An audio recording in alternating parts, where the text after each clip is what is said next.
Oh, shalom, Rastafari. Atenayest Alen, greetings. This is Wyndham Yaden. This is Ras Iadonis Tafari of the Lion of the Tribe of Judah Society and a member of the Rastafari Church of the Firstborn, Church of Christ in his kingly character. And here we're looking through some of the art and the pics of the conquering lion of the tribe of Judah, Haile Selassie the First, Siyume Xiabia Negus Neges Ze Ethiopia. And we're enough meditations are coming to mind. And so we just decided, well, we're still looking for, see if we have a pic or two. We might not be on this drive right here, but we do have some exhibits that are ready. So just be patient with me, brothers and sisters. This vlog, this study, this lecture and presentation is a work in progress, a labor of Jah love in progress. And we want to title it The Shroud of Turin and Negus Selassie, or the Shroud of Turin and Haile Selassie, the comparisons and some of our observations. And I give thanks to I Wendamoch and Hitoch and the Natoch of the Rastafari Church of the Firstborn and co-laborers in the Society of His Majesty, the Lion of Judah, for their contributions to this as well. Some of the graphic and the art that we've seen on the RTG, Rastafari Groundation, and we haven't had an opportunity due to time. You know what I mean? Already I look and it's already the fifth day, you know, in the so-called week. You know, we're already in the Thursday of this particular week and looking forward to the Torah portion also coming up. So I'm looking for one other picture of His Majesty. His Majesty's his features, his milk, is very enigmatic. The look of His Majesty, the features of His Majesty are very, very enigmatic. And if you have spent any time looking at various different pictures, as many of I and I as Rastafari have done, you will notice that there's something different in every picture, yet something the same. It's very cryptic, very enigmatic. And I think that as we study the Shroud of Turin, and I want to just make a couple disclaimers right at the outset that I was never really a so-called believer in the Shroud of Turin, whether it was legitimate or not legitimate. I was very interested in the studies and in all that was said concerning the Shroud of Turin. So when I had the time and opportunity, I did watch a lot of the different programs. Some of them were religious programs. I think a few were on History Channel, or they were history-like programs which questioned the authenticity or legitimacy of the Shroud of Turin. And although there were some naysayers concerning the Shroud of Turin, it seems as though more proof has come out over time that the Shroud has a lot of legitimacy. In other words, there's a lot of points that can be made to prove that the Shroud of Turin is legitimate, you know, and these are not just Christian people or Catholics or whatever groups that might have some religious vested interests. So in stating that, I want to state that our doing this particular video is not because we believe in the Shroud of Turin necessarily, or have been believers in the Shroud of Turin. In fact, we basically dismissed it as many people do dismiss the Shroud of Turin. Now, that does not mean that there's not a lot of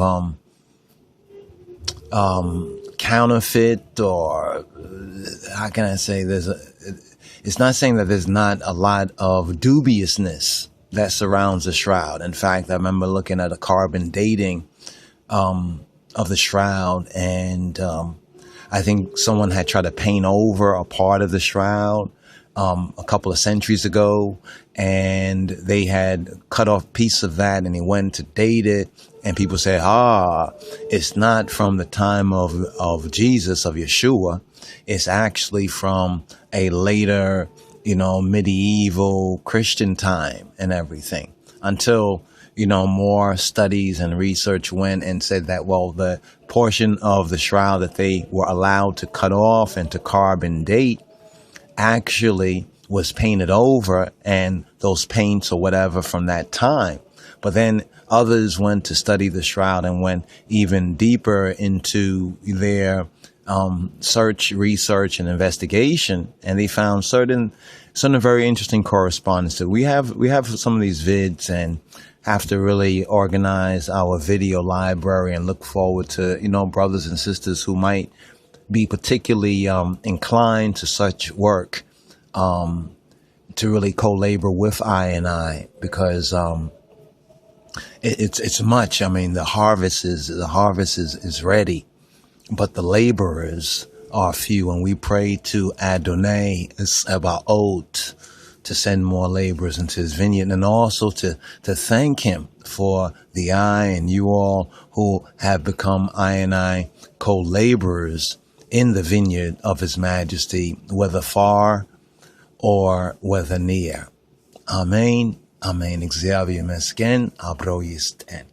So let's go a little bit further in this. I might call this not the first part. As many of you know, we've touched on this subject matter. And this still right here that you see that we have named Haile Selassie I Christ Shroud of Turin, where you see a transition, a superimpose. Actually, the shroud was superimposed over this particular picture of His Imperial Majesty. So nothing was changed. It wasn't, no type of Photoshop kind of tricks, to make believe. I think we was doing some of our more classic, as some of the brothers Wonder Moch call them, the classic vids, the slideshow presentations. And it was during, one of those particular slideshow presentations that, in thinking, well, what we're going to use at this point, while we was in the studio editing it, and we had a picture of His Majesty, as you see that particular picture of His Imperial Majesty, and we have a little larger view of it. Let's go over here so you can see some of this right here. We might have to restart the computer because we was doing some work on it, outputting some videos and everything, and sometimes the machine starts to, slow down or whatnot like that, and it works best after rebooting. It's been on for a little while, and it's currently kind of hot or humid in New York, and Babylon City. That's the city that's the capital of this empire. Babylon, America's an empire. So it's so very interesting. You think it was a republic, but anyway, this right here is also very interesting. That is a compliment for Haile Selassie speech on spirituality. And we was going to use this just to recall the basic biblical theme that God, Exyaviher Lotusabhat, that Yahweh had given Yeshua. Yeshua is the Lamb. Like the Father and the Son is one, yet the Father is not the Son, and the Son is not the Father, but in spirit and in truth. Right? They are one, and it's not to get into the theological even though the correct theology, because there's a lot of Christian theologies which are incorrect biblically, scripturally, as well as much of their history and racially as well. And there's also a point that we have been making concerning the ethnicity of our Lord and Savior, right? And his humanity, according to the right faith, the Tawahido faith, the so-called Orthodox faith. His humanity is not separate from his divinity, right? So that's a very, very key point as well. Now, while we wait for, I think this computer's a little slow because we had made a movement, but it might be a little stuck right now. We'll continue just to reason a little bit more on some of the meditations leading in to this particular study here. So I wanted to say that concerning the Shroud of Turin, we were not a proponent of the Shroud of Turin previously, and even right now we're not a proponent of the Shroud of Turin. However, because previous to this revelation, what we're seeking to go into right here is, I think, a very important revelation that was blessed to us in the process of being in the vineyard and being in the labor of the King of Kings in Christ, that when we recognize that, wait, and this is when we was doing this particular vid, and we give thanks. I'm not too sure right now. I don't want to call off one brethren when it might have been another brethren who was responsible for this particular presentation right here. I think I know, but I don't want to say, because there's a few of the brothers that are, doing certain works. And as I often say, or I've begun to say more often, that's better. I've begun to say more often that Christ's minds think alike, right? Because this is what I kind of saw in my mind's eye. So when I Beloved was able to present this on the RTG, the Rastafari Groundation, I'm like, because I sought to do it within the video. And all I did within the video was just superimpose the Shroud of Turin, right? Superimpose the Shroud of Turin over a picture of the face of His Majesty. And as they would say, voila, behold, and I said, wait, I started to look at some of the, what they call this when they study like the features and these sort of things, like the points, the correspondence of points. It was so very interesting. In fact, after I had did it and looked at the video, I said, wait, hold on for a moment. This is fitting. I'm not going to say too well, but very well. It's actually just, it's matching. It's a perfect match. Now, like I said previously, His Majesty's look, his features, we say Balmarinya, or like the form or one's image, so to speak, his milk. And that's interesting, milk, milk. His milk, the milk of Melchizedek, his milk is very, very enigmatic. And if you look at a series of pictures, you will see how certain features come out. And this is where some people try to say that, well, His Majesty, they try to say, well, he's not really Ethiopian, he's not really black, because they have been given stereotypical and a racist view of black people, of African people, and in particular of Ethiopian Hebrew people at home and abroad. The stereotypes of what black people look like. Whether what their complexion look like or what their features look like as well. So when we look at the Shroud of Turin, we just take a look at the Shroud of Turin from this Western retrograde sort of a Christianity perspective, this racism that we have been subjected to in our ancestors before for nearly 400 to 500 intensive years, we would look at the Shroud of Turin and we would dismiss it. He would say, "Oh no, that must be a white guy," And I must admit, I've kind of said that. I've said that. Some of my other brothers and sisters, when we was talking, what you think? Do you think the Shroud of Turin is real or not? And we've gotten into some real interesting discussions about it. In fact, listing the points for and the points against, right? And those who feel that yes, it's real. Well, for what points? And then what's your argument based on? What's the points of your argument? And those who think it's not, what are the points of your argument? And I've already went through that before I even did this particular vid a year or two or so ago, where we put the Shroud of Turin image over the image of His Imperial Majesty, and we had it fade. We had basically a slow fade. And when we saw it, especially let's get this over here.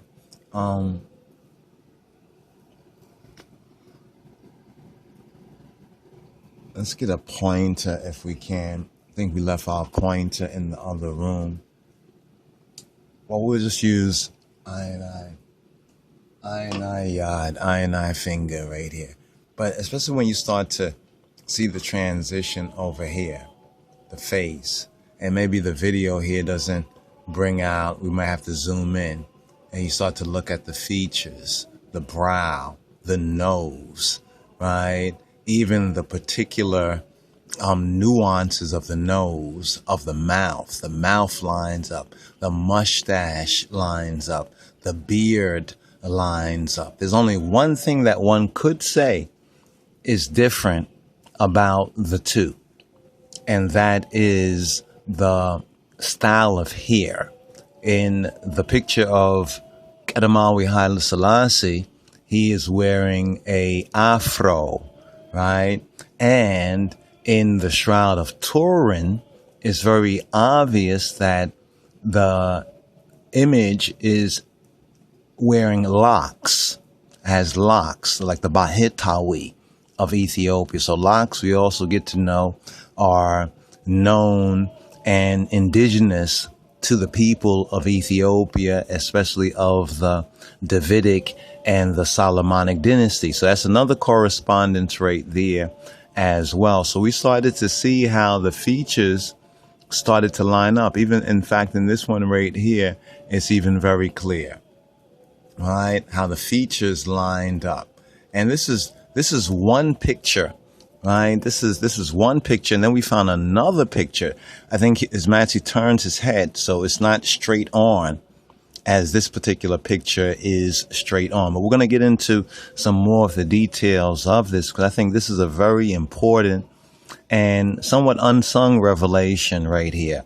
And we don't seek to take credit, but we have credit, in the words, faith, right, in the King of Kings and His Christ, and this evidence right here, especially since the most recent videos and series of videos. Some of the earlier videos throw some doubt on the Shroud of Turin. I think the Pope and the Catholics, they were trying to do something, whatnot, so forth and so on. So there was some doubt from the media and ones. But some of the later videos about the authenticity of the shroud, right? I mean, they can't say for sure that it is Yeshua, yet from all the evidence of it, it only points, it's like the fingerprints, only points, to one man. They don't have that man before them that they can compare with the evidence, but from the dating of it, from the particular type of cloth, and then also they are not sure how the image was made. Some speculated that the image was painted on. Then they really got to find out that no, it's not. And because of a lot of the more modern technology, as knowledge is increasing, Daniel's prophecy, they shall go to and fro and knowledge shall increase. As knowledge is increasing and man gets to understand the material kind of universe and the immaterial sciences and laws, they begin to recognize that this image could have been produced, but only produced by a high, intense energy that they only know really comes, is able to be generated by technology. You know what I mean? So when we read the scriptures about how Christ was resurrected from the dead, how the Father raised the Son from the dead, you know what I mean? It's speculated that when like all of his atoms and everything just sparked and fired and that super melanin just shot out and projected this image in the same way. In other words, the technology is, or the science of it, the knowledge of it is based on what we know of photography, right? Yet it has been proven that this image could not be produced by modern photographic methods. I mean, they can do something that kind of, a cheesy kind of a similarity, just to show that this technology must have been used. So if this is a so-called medieval fraud, as some people speculate, then one has to ask, well, who had such technology in the Middle Ages? Because it's clear that they did not have that sort of technology, at least it was not known, where some assume that this shroud was produced. But then other facts have also showed that, the particular type of even microscopic particles on there really points to certain types of species of flowers, botany, and natural. I don't want to say, certain fibers and plants, are kind of found. Some of them, which are unique.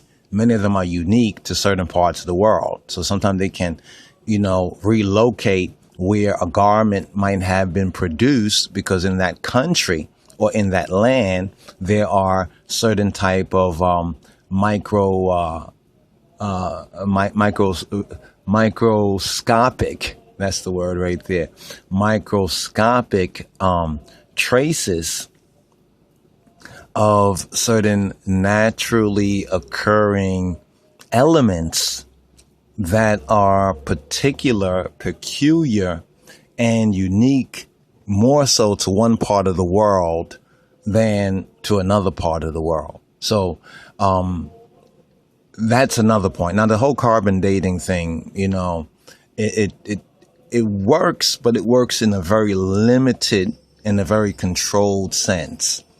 And many who have tried to carbon date the shroud have come up with various different dates, because the carbon dating, the whole science of it, is very, very dubious and is not a reliable or accurate dating of certain things. I think it is for certain type of things, but now they've really narrowed it down, to what things and what period of time. But when they tell you, well, something was carbon dated from millions of years ago, that's usually, it might have been sincerely believed when ones did not know any better.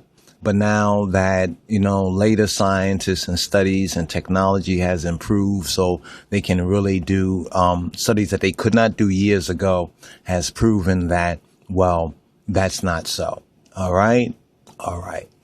So with that being said, as we start this up here again, and let's see if we can go into this. What we might do is take a pause for the cause and come with another part of this, or another episode or installation in this series. Because there's also some additional video that we were able to acquire. And actually, I think this video was played on Fox some years ago, right? On Fox TV, cable station some years ago. What they did, they did this in the Vatican or Rome, Italy, is that they were able to take the shroud, and all the technical details off of the shroud. I think feed it into a computer, something like that, and were able to reproduce a bronze, lifelike bronze statue or image, reclining, like laying down, of what and how big, the person who is featured on the shroud would be. So this is another vid that we have. And now that I'm thinking about it, I don't think we have been able as of yet to put that particular video out there.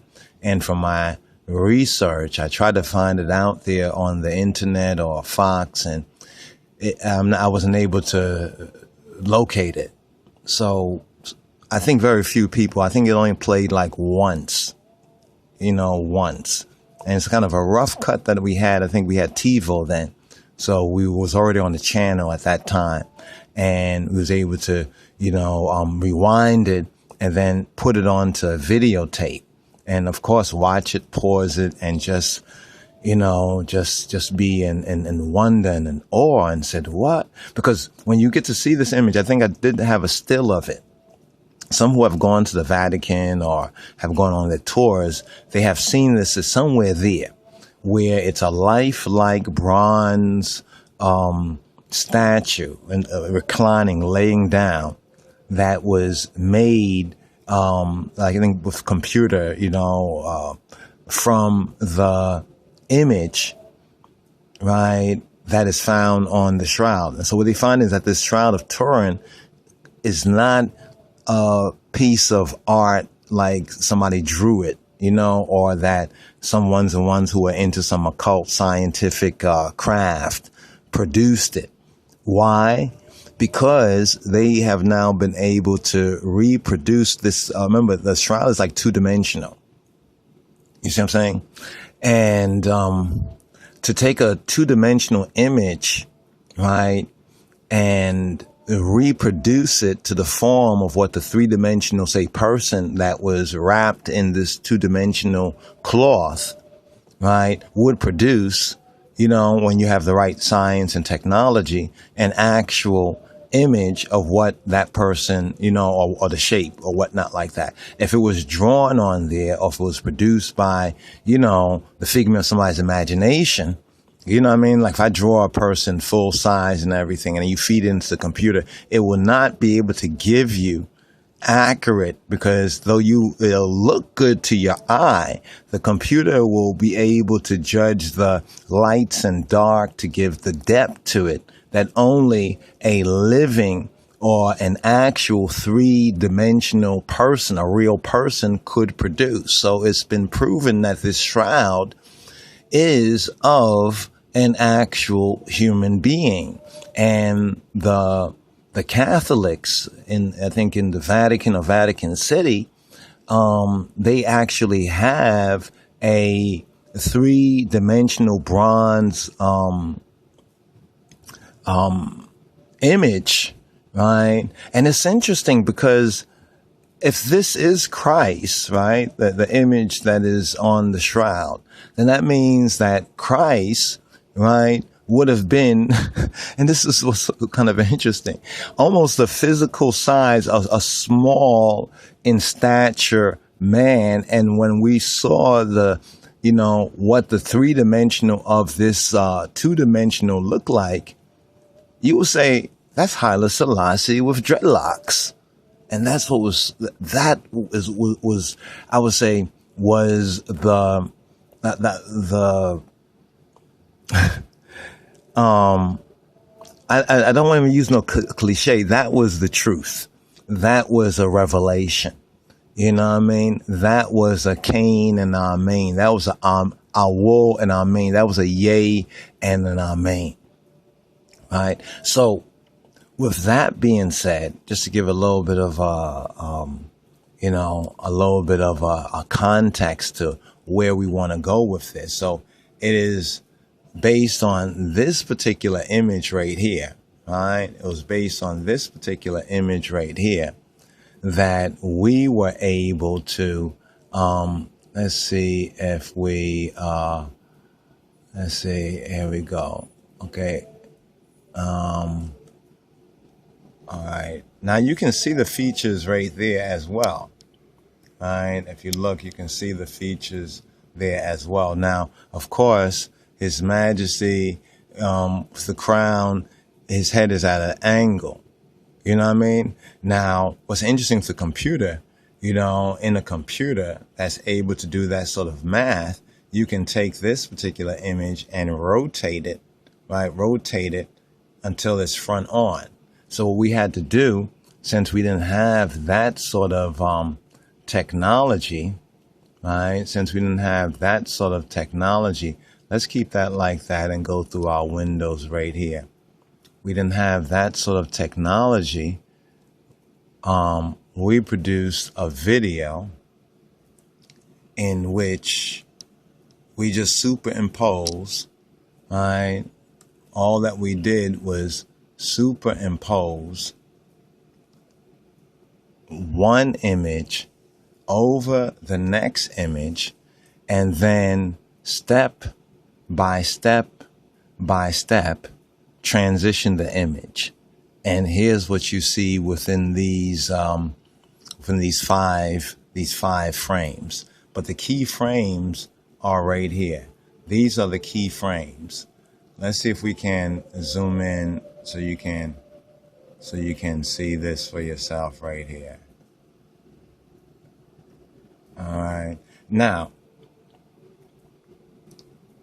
this was very interesting. Even this one right here in the transition. All right. I mean, everything, just about everything matched. And the only other difference is the fact that His Majesty has a shirt here and a tie and wearing a jacket right there, But even right here, if you look at this particular view right here. So the difference is the hairstyle. That's the only difference, right? And it's very easy to account for that because, as we said before, the Bahitawi, right? The Bahitawi, the monks, we can say, of Ethiopia, the Christ-like monks of Ethiopia, they have locks, right? And before they become monks or before they take on that Bahitawi net, they have afros because they are Afro-Shemitic people. So they have afros. But it's the features, it's the lining up of the features, even to the crease right here, like the cheeks and the lines in the cheeks, right? And even there's a line here that you'll find on one of the pictures that come through on the shroud down here as well. Okay, so we want to get into a little bit more on the shroud, and just to remind ones that this is a very important revelation right here, because see, racism makes us believe that, well, this must be a white guy.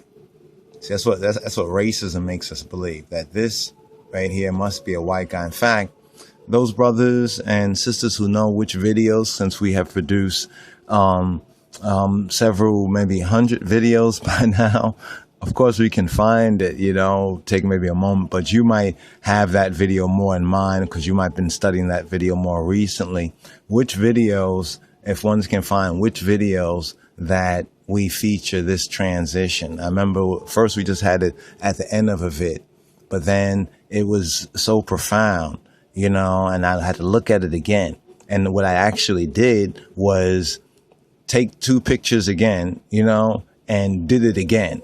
And I saw that once you basically align, like say the eyebrows and the nose, everything else lines up, even down to the particulars, right, of the beard.